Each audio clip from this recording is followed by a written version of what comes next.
अस्सलामुअलैकुम, सत श्री अकाल, नमस्ते, आदाब। तो कैसे मेरे भाइयों, सब खैरियत? लेकिन मैं खैरियत से नहीं हूँ। आज सुबह में ही कोरोना का टेस्ट कराया हूँ।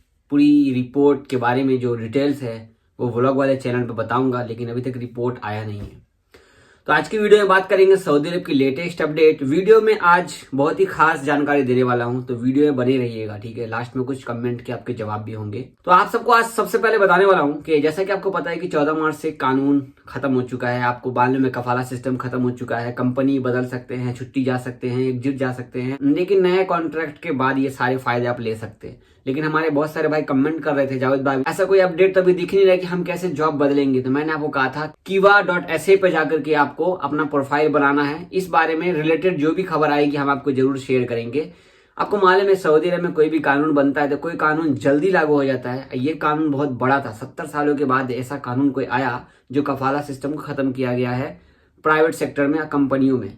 तो इसके हवाले से जो खबर आई है अभी मैं आपको स्क्रीनशॉट शेयर कर रहा हूं। आप देख सकते हैं kiva_sa, आप देख सकते हैं ट्विटर अकाउंट है इनका। इन्होंने कल ट्वीट करके बताया था शाम को, तो मैं अभी आपको शेयर कर रहा हूं इस बारे में। तो इन्होंने कहा है कि तो ये नया निजाम इस हफ्ते के आखिर से लागू किया जाएगा। 31 तारीख के बाद से ये लागू हो जाए। जो एक्टिवेट सिस्टम है, ये कानून जो नया आया है 14 मार्च के बाद सारा सिस्टम, ये इस हफ्ते के आखिर से सारा सिस्टम एक्टिवेट हो जाएगा, वो इन्होंने इसमें बताया है, ठीक है। इसके लिए आपको kiva.sa पर जाकर के अपना प्रोफाइल बनाना होगा। इसके रिगार्डिंग मैंने वीडियो में बना रखी है, पहले आप चेक करेंगे। हफ्ता दिन 10 दिन पहले की वीडियो में या होगा तो मैं आई बटन में डाल दूंगा, तो वो आप वीडियो देख लीजिए कि कैसे आपको जाकर रजिस्टर करना है, ठीक है। इसी ट्विटर अकाउंट पर और भी बहुत सारे सवाल किए गए हैं, तो आपको मैं 2-3 ट्वीट दिखाना चाहूंगा। आपके सामने देखिए, तौकीर भाई ने भी यही सवाल किया है कि जो ओल्ड सिस्टम चल रहा है जल्दी से जल्दी इसे खत्म किया जाए और जो नया कानून लागू किया जाए। तो उसके रिगार्डिंग नीचे सवाल किया गया है कि ये जो सारा सिस्टम है वीक से ये लोग ट्वीट करके बताएंगे ट्विटर अकाउंट पे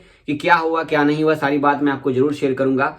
इसके रिगार्डिंग इस ट्विटर अकाउंट पे बहुत सारे सवाल है। मैंने अपने ट्विटर अकाउंट पे ट्वीट किया है, इसको रीट्वीट किया है, आप जाके देख सकते हैं। आप भी अपना सवाल वहां पर रख सकते हैं आपके रिगार्डिंग जो आपको पूछना हो, इंग्लिश में या अरबिक में, ठीक है। तो नया कानून जो 14 मार्च का है, इंशाल्लाह ये इस हफ्ते के आखिर से सारा सिस्टम नया अपडेट जारी हो जाएगा। कैसे कैसे जॉब चेंज करना है, कैसे कैसे कंपनी में आपको जाना है, किस तरीके से सारा सिस्टम लागू हुआ है जो भी, ठीक है भाई।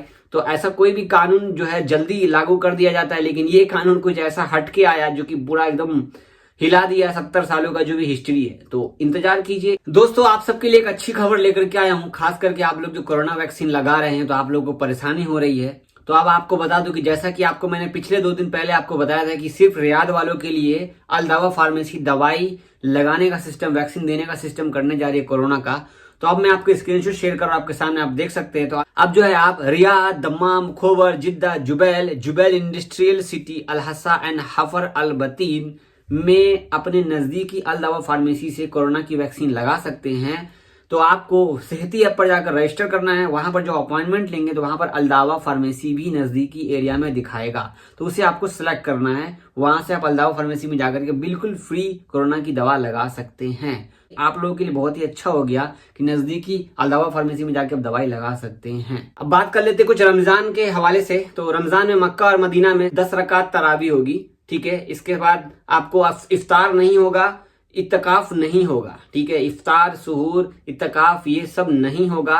सऊदी गवर्नमेंट ने एक सिस्टम बनाया है, उस सिस्टम के तहत जिनको ऑर्डर दिया जाएगा सहरी का या इफ्तार का, जिस चीज का, तो सिर्फ वही लोग प्रोवाइड कर सकेंगे कुछ लोगों को इफ्तार मक्का और मदीना के अंदर में। खास करके आप लोग सोच रहे हो कि रमजान में हम इफ्तार करने जाएंगे मक्का और मदीना में, तो ये नो भाई नो, नहीं कर सकते। पिछले साल जैसे आपने बिताया है वैसे ही इस साल ही बिताना होगा, लेकिन इस साल ये कि आप नमाज पढ़ने जा सकते हैं अल्हम्दुलिल्लाह, ठीक है। बाकी आपको इफ्तार करना है तो अपना खजूर और पानी खुद से लेकर के जाएंगे, आप वहां पे खाएंगे, ठीक है, हिफाजती इकदाम देखते हुए। और एक बात, 15 साल से कम उम्र के बच्चे को हरम शरीफ में लाना पाबंदी होगी, ठीक है। 15 साल से कम उम्र जिन बच्चे का होगा उनको आप हरम शरीफ में नहीं लेकर के जा सकते, ये याद रहना चाहिए आपको। आइए जानते हैं आज की सबसे बड़ी खबर में कोरोना की अपडेट। तो सबसे पहले आपको मैं स्क्रीनशॉट शेयर कर दूं। आज है 29 मार्च, आप देख सकते हैं 541 केस निकले हैं, 357 ठीक हुए हैं। केस बढ़ ही रहे हैं भाई, बढ़ ही रहे हैं।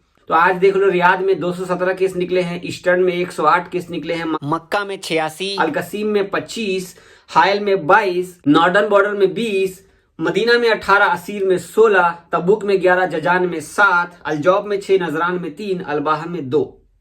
तो ये थी कोरोना की अपडेट। आप देख रहे हैं कोरोना किस तरीके से तेजी से बढ़ रहा है। अब आपके साथ जो शेयर करने वाला हूं, ये हमारे खासकर गैर मुल्की भाइयों लोगों के लिए ये स्पेशल अपडेट है। उर्दू न्यूज की स्क्रीनशॉट आपको मैं शेयर कर रहा हूं। तो हमारे जितने भी भाई यहाँ पर हैं, सऊदी अरब में कंपनी में काम करते हैं, हाउस ड्राइवर का काम करते हैं, मतलब कोई भी काम करते हैं, और आपने मोबाइली का बिल, ठीक है, मोबाइली से मोबाइल लिया हुआ है, या एसटीसी से मोबाइल लिया हुआ है, या रेंट पे कार ली हुई है, या कोई भी ऐसा सामान जो आपने लोन लिया हुआ है, तो ये सारे बिल जो है ना आप पेड करके जाइए। अगर आपके पास गाड़ी है तो गाड़ी बेच कर जाइए, किसी और के नाम पर करके जाइए। अगर आपकी गाड़ी खटारा हो गई है, खराब हो गई है, खत्म हो गई है, तो आप उसको क्या करते, कटवा देते हैं। तो उसका जो ऑनर बुक है, जो इस्तेमारा है, उसे कम से कम मुरूर में दे करके आइए, ताकि आपका जो वहां से नाम हटा दिया जाए। और हमारे बहुत सारे भाई बिल पे करके नहीं जाते हैं। तो ये जो सवाल है, बहुत सारे सवाल ऐसे इसमें बोले गए हैं कि इन सभी चीजों को रहते हुए क्या हम एकजुट जा सकते हैं। मोबाइली का बिल, आपका गरामा लगा हुआ है, या आपके पास मोबाइली का बिल है, या आपने कोई मोबाइल लिया है, या कोई भी रेंट पे आपने घर लिया या लोन लिया, कुछ भी चीज ऐसा चीज लिया है, क्लियर किए बिना आपको एग्जिट नहीं लगाया जाएगा। छुट्टी में जा सकते हैं, लेकिन अच्छी बात नहीं होती है किसी भी देश का आप पैसा खा करके आप अपने सामान को ले करके चले जाओ, तो ये अच्छी बात है, ये बिल्कुल ही हराम है। जो आपने किसी से उधार लिया हो तो आप उधार नहीं दोगे, चुकाओगे, तो वो आदमी कितना आपको सुनाता है। लेकिन आपने गवर्नमेंट का आपने पैसा लिया, आप घर जाते हो, छुट्टी में वापस नहीं आते हो, तो आप सोच सकते हो कि आप किससे गुनाह कर रहे हो, किसको धोखा दे रहे हो। खुद को धोखा दे रहे हो, अल्लाह ताला को धोखा दे रहे हो? नहीं, आप अपने आप को धोखा दे रहे हो। तो इन्होंने वही एक तफसील में बताया जो मैंने भी आपको शॉर्टकट में बताया कि अगर आपका कोई बिल है तो उसे क्लियर करके जाया कीजिए। छुट्टी में भी जाते हैं आप लोग, गए हैं, कितने सारे लोग मोबाइल लेके चले जाते हैं और वापस नहीं आते, फिर दूसरे कंट्री में चले जाते हैं, तो अच्छी बात है। तो ये आपके एहतियात के लिए ये अपडेट दिया गया है। तो ये थी दोस्तों आज की खबर। हमारे एक भाई ने सवाल किया है, जावेद भाई हम कोरोना वैक्सीन लगा लिए हैं और हम टिकट ऑनलाइन ले सकते हैं? तो मैं आपको बोलूंगा, आप अपने कफील को या कंपनी को या आप खुद टिकट ले रहे हैं तो टिकट ऑफलाइन लीजिए, ज्यादा बेटर होगा। ऑनलाइन थोड़ी प्रॉब्लम हो जाती है, क्या पता आपका फ्लाइट कैंसिल हो गया तो टिकट फिर इनवैलिड हो जाता है। वैसे अगर वो वंदे भारत मिशन की फ्लाइट का टिकट होगा तो फिर कोई दिक्कत नहीं है, किसी और फ्लाइट का टिकट होगा तो दिक्कत हो सकता है। हमारे एक भाई ने सवाल किया, जावेद भाई सेल्फ डिक्लेरेशन फॉर्म हम खुद से भरेंगे? जिनसे आप टिकट लेंगे भाईजान, वो टिकट वाला ही आपका फॉर्म भर देगा, ठीक है, कोई दिक्कत नहीं है। आप उनको ही बोलेगा कि हमें पीसीआर भी कराना है, कहाँ पे कराएंगे, तो वो बोल देंगे आप इस जगह करा लीजिए या जहां करा लीजिए, वो आपको बता देंगे जरूर, ठीक है। टिकट लेने के बाद ही पीसीआर का ऑप्शन आता है, क्योंकि पीसीआर टेस्ट कराने के टाइम में आपको टिकट नंबर देना होता है, ठीक है। कल मैंने सवाल किया था, क्या आप लोग सोच रहे हो 17 मई को फ्लाइट खुलेगी या नहीं खुलेगी? ऐसे में बहुत सारे कमेंट ऐसे आए कि जावेद भाई नहीं खुलेगी, क्योंकि इन्होंने 2 बार कमिटमेंट किया, तो तीसरी बार ये बदलने वाले हैं नहीं। तो इंशाल्लाह अल्लाह ने चाहा तो 17 मई का कंफर्म रहेगा। बाकी आप देख लो, 29 मार्च हो गया मेरे भाई, 31 मार्च को आप लोगों का वीजा खत्म हो जाएगा दुबई वाले मेरे भाइयों। रुकने का कोई फायदा नहीं है, एक दिन का 100 रियाल चार्ज प्लस रहने का खाने का अलग से चार्ज। तो देख लीजिए अपना, फटाफट अपने घर निकल जाइए, वरना और आप वहां पे फंस जाएंगे।